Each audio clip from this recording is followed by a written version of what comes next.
Hello दोस्तों, welcome to my YouTube channel.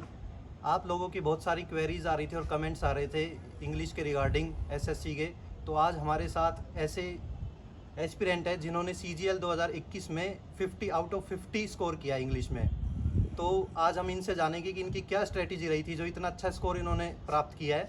और जो है 2022 का जो सीजीएल है उसके जितने भी आप कैंडिडेट्स देख रहे हो और 2022 की सीपीओ के कैंडिडेट्स देख रहे हो, उनके लिए तो ये वीडियो वरदान साबित होने वाली है।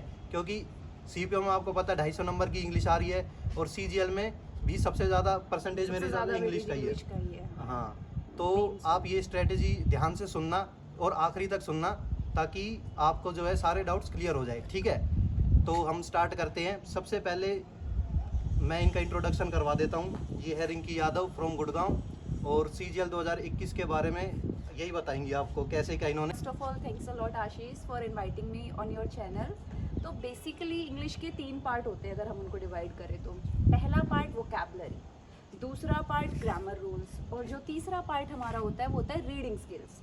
अब बच्चे ज़्यादातर वोकैब से डरते हैं और ग्रामर नॉर्मली लोग प्रिपेयर कर लेते हैं क्योंकि लिमिटेड रूल्स होते हैं और छोटी क्लासेस से ही हम ग्रामर में इन्वॉल्व रहते हैं तो इजीली वो हो जाता है। थर्ड पार्ट जो बच्चे सबसे ज़्यादा अंडर एस्टिमेट करते हैं वो है रीडिंग स्किल्स। अच्छा। लेकिन आजकल के सिनेरियो में अगर हमें सबसे ज़्यादा ध्यान देना चाहिए तो वो रीडिंग स्किल्स पे ही देना चाहिए, क्योंकि जो अब क्वेश्चन पूछे जा रहे हैं वो रटे रटाए नहीं है कि भाई कुछ फिक्स्ड पैटर्न है, कुछ रूल्स हैं 7-8 उन्हीं पे रिपीट हो रहे हैं। अब अगर आपकी रीडिंग स्किल अच्छी है अच्छा। तभी आप अटेम्प्ट कर पाओगे पेपर को। अच्छा रिंकी, मैं आपसे ये पूछना चाहता हूँ, जैसे अगर कोई नया बच्चा स्टार्ट कर रहा है, क्योंकि अभी रिसेंटली बहुत सारी वैकेंसी आई है सीपीओ में भी और सीजीएल में भी, तो कोई बच्चा अगर न्यू स्टार्ट करना चाह रहा है तो उसके सामने बहुत सारी कंफ्यूजन है और प्री में इतना टाइम बचा नहीं है। ठीक है, तो वो कैसे स्टार्ट करे एक प्रॉपर आप तरीके से, है ना, बताओ कि क्या मटेरियल्स वो फॉलो करे, लिमिटेड मटेरियल्स, और क्या स्ट्रेटेजी वो लगाए ताकि जो उसका बचा हुआ टाइम है ना वो बहुत ही इफेक्टिव और एफिशिएंट साबित हो।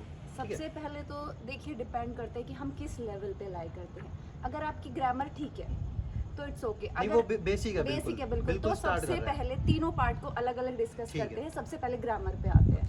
तो एक भी कोई भी बुक उठा लीजिए आप, नीतू सिंह की उठा लीजिए, कहीं पे जहाँ पे आपको कंप्लीट ग्रामर दी हुई है, कोई नोट्स हो, कुछ टीचर भी के। हो, आपकी 11th-12th क्लास के हो या कोई भी आपकी बुक हो जिसमें ठीक ठाक ग्रामर दी हुई है, उसको एक बार गो थ्रू कर लीजिए सारे रूल्स को, ताकि आपको पता चल जाए कि बेसिक रूल्स किस तरीके से काम करते हैं। उसके बाद अगर बच्चा बिगनर है और जैसे कि ज़्यादा टाइम नहीं है हमारे पास, कि बहुत ज़्यादा टाइम है, 3-4 महीने है, 1 से 1.5 महीना बचा हुआ है, तो प्रीवियस ईयर सबसे पहले प्रीवियस ईयर उठाइए, पिछले 3 साल के कर सकते हैं वो निपटाइए। अगर पिछले 2 और ना लेटेस्ट से स्टार्ट कीजिए, जैसे अभी 2021 का मेंस हुआ है वहाँ से स्टार्ट कीजिए, फिर उससे 2020 पे जाइए, फिर 19 पे जाइए।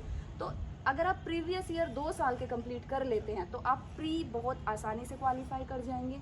और ये आपका रहेगा ग्रामर का पार्ट रहेगा ये आपका। अच्छा, तो ग्रामर में आप ये कहना हाँ। चाह रहे हो कि पहले नीतू सिंह है मान लो, तो हाँ, नीतू सिंह रूल्स कंप्लीट पढ़िए। करो ग्रामर, हाँ, और प्रीवियस ईयर की कोई भी बुक आप कोई भी रिकमेंड उठा- कर दी। पिनेकल हाँ, हो गई, पिनेकल हो गई, हाँ, किरण पब्लिकेशन किरण में की तो बुक थोड़ा हो गई। फिर भी थोड़ा पुराना देते हो, पिनेकल बिल्कुल लेटेस्ट है। हाँ, अगर आप किरण का latest भी करना नया चाहते हो। पब्लिकेशन आ गया है, टीसीएस के क्वेश्चंस ही है उसमें। हाँ, तो कोई से ठीक भी है। बुक बच्चे रेफर कर सकते हैं, लेकिन सबसे पहले अपना बेसिक क्लियर कीजिए। आपको पता होना चाहिए, आपको बेसिक नॉलेज होनी चाहिए सारी ग्रामर की। उसके बाद आप प्रीवियस ईयर लगाइए, आप 2 साल के भी खत्म कर देंगे तो आप ग्रामर से रिलेटेड सारे क्वेश्चंस कर पाएंगे। कोई 1-2 क्वेश्चन ऐसा आएगा जो आपसे नहीं होगा तो वो फिर किसी से भी नहीं होगा। चलो नेक्स्ट पार्ट पे हम हाँ, आते हैं, अब आते हैं vocabulary पे। वोकैब पे। वोकैब के लिए देखिए जल्दी नहीं करनी चाहिए कि आप लेके बैठो और आप सोचो कि 10 दिन में ही मैं 4000 वर्ड्स लर्न कर लूँ या कर लूँगा या कर लूँगी। उसको ना पार्ट्स में डिवाइड कीजिए। और वोकैब का सबसे आसान तरीका है रिविजन। अगर आप एक वर्ड को लगातार 4 दिन पढ़ लेते हैं तो वो ऑटोमेटिकली आपकी मेमोरी में फीड हो जाता है। आपको क्रैमिंग करने की ज़रूरत नहीं है। जैसे आप बांट लीजिए कि 30 वोकैब आपको आज बनाने हैं,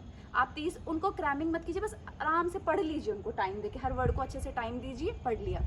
अगले दिन 30 बनाए तो पहले उन 30 को कंप्लीट कीजिए और फिर अगले 30 पे जाइए Revise करो। और उसको सर्कल करते जाइए। जैसे कि आपको पता है कि मैं ये वाला वर्ड भूल रहा हूँ और ये वाला वर्ड मेरे को मेरी मेमोरी में हो गया है, फिर उसको छोड़ दीजिए, सर्कल करते जाइए। नेक्स्ट डे फिर पहले उनको रिवाइज कीजिए, फिर अगले करिए। इस तरीके से 1 महीने में आपका वोकैब का पार्ट काफ़ी स्ट्रॉन्ग हो जाएगा। और वोकैब कौन सी? Previous year.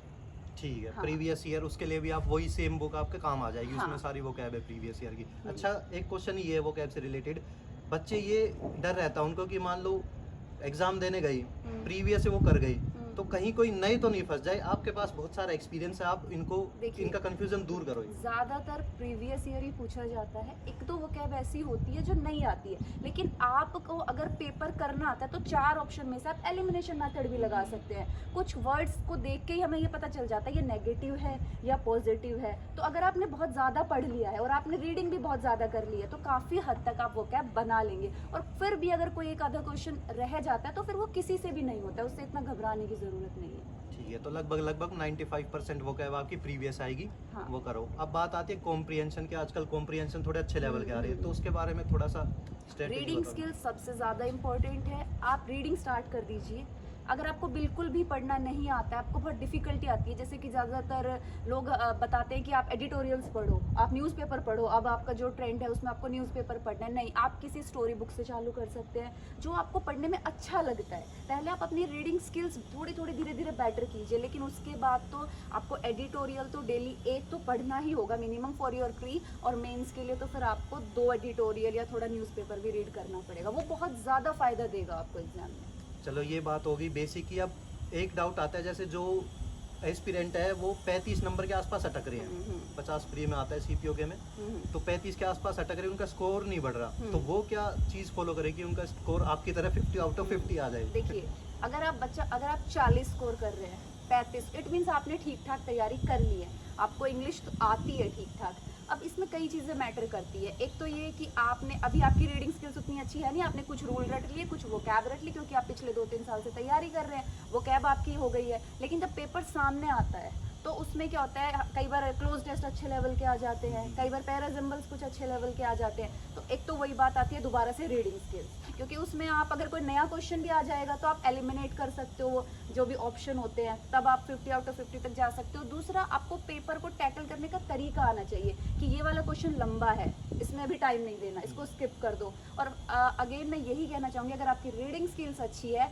तो आप 50 आउट ऑफ 50 स्कोर कर सकते हो। चलो ये बात हो गई। और एक लास्ट पॉइंट जो है वो हम ये जानना चाहते हैं कि मैथ्स में तो हमें पता है कि मॉक टेस्ट का कितनी इम्पोर्टेंट रोल होता है, तो इंग्लिश में कितना इम्पोर्टेंट इसका रोल होगा और क्या फ़ायदा मॉक टेस्ट देगा या नहीं देगा, उसमें टाइम वेस्ट होगा या क्या होगा? डेफिनेटली मॉक टेस्ट का इंग्लिश में भी बहुत ज़्यादा फ़ायदा है, क्योंकि वहाँ पे आपको टाइम मैनेजमेंट आ जाएगा, सेम मैथ्स की तरह। जैसे कि अभी जो मेंस आया है 2021 का, वो काफ़ी लेंदी था, बच्चों को टाइम कम पड़ गया था पैराजम्पल्स और कॉम्प्रिहेंशंस को करने में। तो मॉक टेस्ट तो यहाँ पे भी उतना ही इंपॉर्टेंट रोल प्ले करते हैं जितना मैथ्स में करते हैं। अच्छा। लेकिन हाँ, उसमें बहुत ज़्यादा टाइम नहीं देना। जैसे आपने कोई मॉक टेस्ट लगाया, बहुत ही मतलब रेलिवेंट नहीं है वो कैब, बहुत ही कुछ उल्टा सीधा दे रखा, तो वहाँ परेशान नहीं होना है कि मेरे तो इसमें 30 ही आए हैं, मेरे तो इसमें 35 ही आए हैं। आपको जस्ट मॉक लगाना है और कुछ वर्ड्स जो आपको लगे कि हाँ मुझे इसका मीनिंग पता होना चाहिए, उनके नोट्स बना लीजिए आप उन वो कैब के। बट मॉक टेस्ट से ज़्यादा परेशान नहीं होना है, मतलब उनकी वजह से। तो ठीक है दोस्तों, देख लिया आपने किस हिसाब की स्ट्रेटेजी इन्होंने फॉलो करी, ऐसे ही कुछ इनसे सीखिए, इनकी स्ट्रेटेजी से सीखिए और मेहनत करिए, क्योंकि 2022 में सिलेक्शन लेना जितना आसान है उतना किसी में भी नहीं है। हाँ। और ना आने वाले अगले इलेक्शन तक तो मतलब ही नहीं है आ जाए इतनी वैकेंसी। तो खूब जम के मेहनत कीजिए, और भी कोई आपके कुछ डाउट हो, क्वेरीज हो, तो वो आप कमेंट बॉक्स में करिए, उसके लिए भी आपके लिए अलग से वीडियो बना देंगे। ठीक है, थैंक यू सो मच।